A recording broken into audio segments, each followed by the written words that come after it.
Un jour, un âne se promenait sans souci à travers la campagne, admirant le ciel, les arbres et les oiseaux qui croisaient son chemin. Il était tellement plongé dans les merveilles au-dessus de ses grandes oreilles qu'il tomba par inadvertance dans un puits. Même si le trou n'était pas assez profond pour lui causer du mal, il était trop étroit pour lui permettre de sortir, quels que soient un de ses efforts pour s'échapper. Certainement, un jumento défrutava d'un passeio déprécié par le campo, admirant d'eau ceux comme arvores et opassaros qui croisent au votre chemin. C'est alors que se trouvent ces merveilles de la cima de vos grandes oreilles-là, qui, par inadvertance, s'approchent d'un peu. Alors que le travail n'était pas profond ou suffisant pour causer des dommages, il était encore pour permettre à l'air de ne pas avoir d'importance pour ses efforts pour s'échapper. Cependant, le garçon accourut pour appeler ses amis et non pour demander de l'aide. L'âne a commis une erreur en pensant que le sourire du garçon était amical, car il était en réalité connu pour être espiègle. Tout le monde dans le village savait que ce garçon était le plus cool et aimait faire des farces aux autres. Même s'il n'avait que 5 ans, il était déjà bien connu pour ses pitreries. Ce jour-là, il a rassemblé ses amis pour l'aider à faire quelque chose de malicieux envers le pauvre âne pris au piège. « Hé, regarde ce stupide âne !» s'est exclamé Euterio à ses amis en jetant de la terre au visage de l'animal. « J'ai une idée géniale. Utilisons les pelles de mon père pour enterrer une fois pour toutes ce stupide âne, suggéra-t-il. Les autres garçons se regardèrent, hésitants. Même s'ils n'étaient pas d'accord avec l'idée, ils ont fini par céder et sont allés chercher des pelles et tout autre outil qu'ils pouvaient utiliser pour remplir le trou de terre.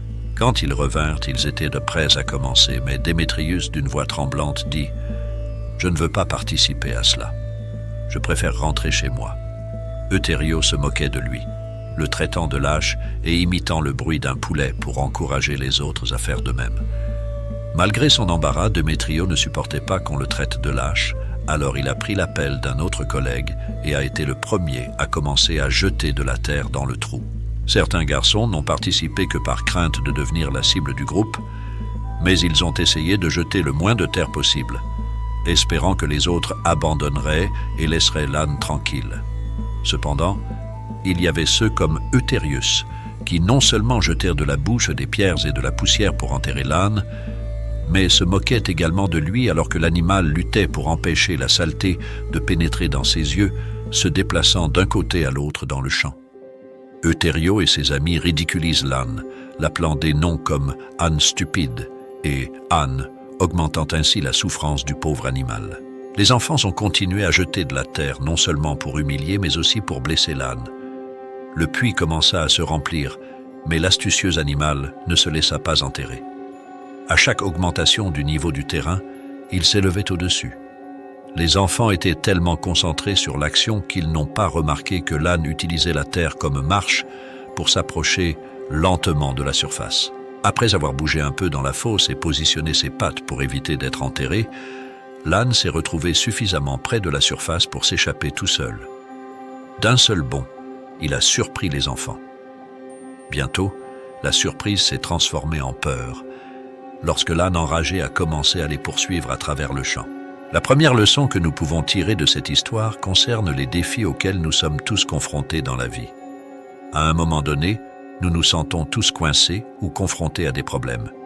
Il est courant de trouver des personnes qui nous critiquent et tentent de nous faire du mal lorsque nous traversons des difficultés. Ils peuvent nous humilier et nous faire perdre espoir. Cependant, face à ces situations, nous avons 2 options.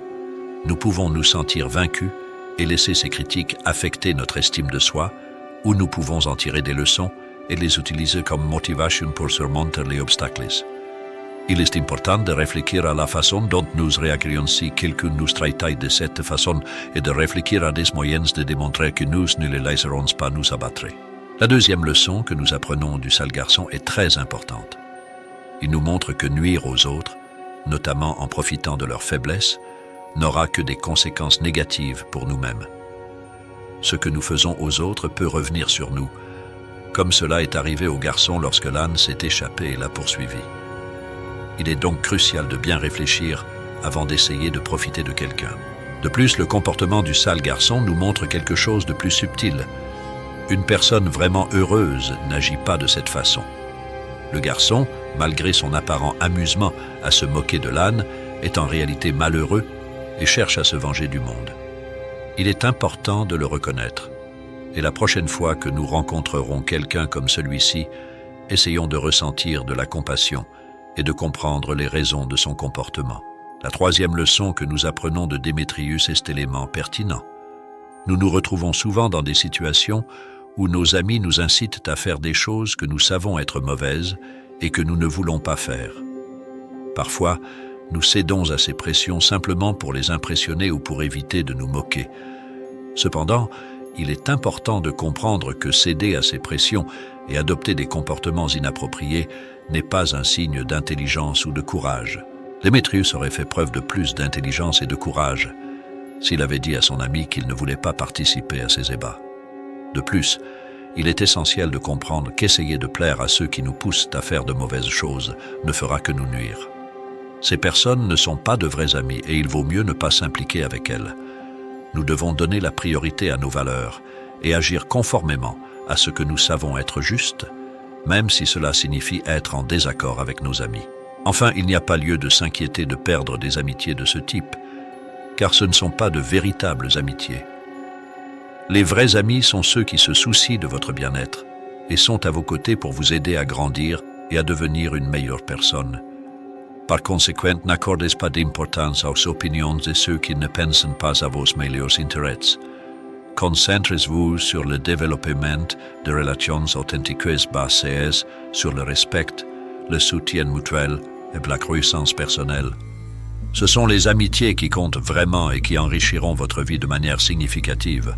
L'histoire de l'âne coincé dans le puits est plus qu'un simple récit, est une leçon puissante sur la résilience, la véritable amitié et l'importance de rester fidèle à nos valeurs, même face aux pressions extérieures.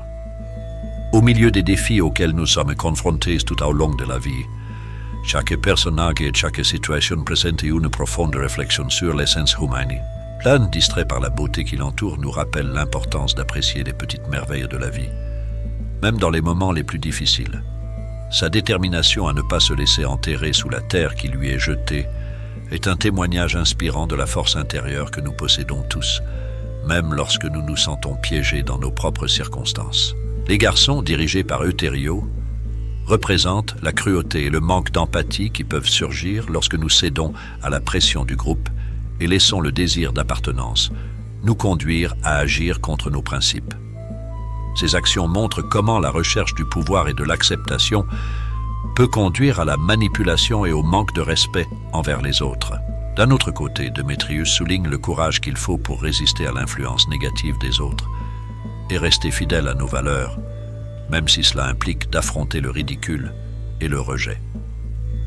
Sa décision de se détourner de la cruauté et de refuser de participer aux méfaits montre que le véritable courage consiste à suivre son propre chemin, même si cela signifie être seul.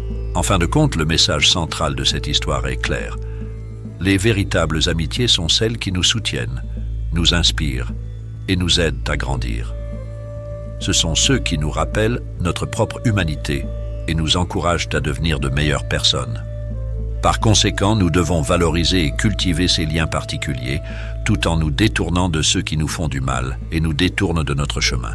Puisse cette histoire nous inspirer à rechercher la gentillesse, la compassion et l'authenticité dans nos relations, nous rappelant que même dans les moments les plus sombres, il y a toujours une lumière d'espoir et de rédemption qui attend pour nous guider vers le chemin de la vérité et de l'intégrité.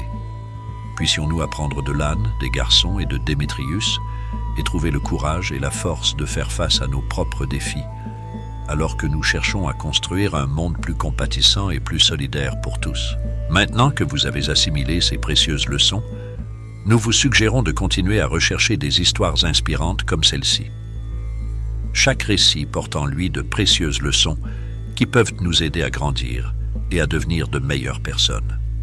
Si ce message vous a touché d'une manière ou d'une autre, nous vous invitons à le partager avec vos amis et à vous abonner à notre chaîne pour recevoir plus de contenu comme celui-ci. De plus, nous voulons entendre vos expériences et histoires qui ont marqué votre vie. Laissez un commentaire en partageant vos expériences avec nous. Puissions-nous apprendre les uns des autres et grandir ensemble. Que Dieu vous bénisse et nous espérons vous revoir dans nos prochaines vidéos. où nous continuerons à partager des histoires édifiantes et inspirantes.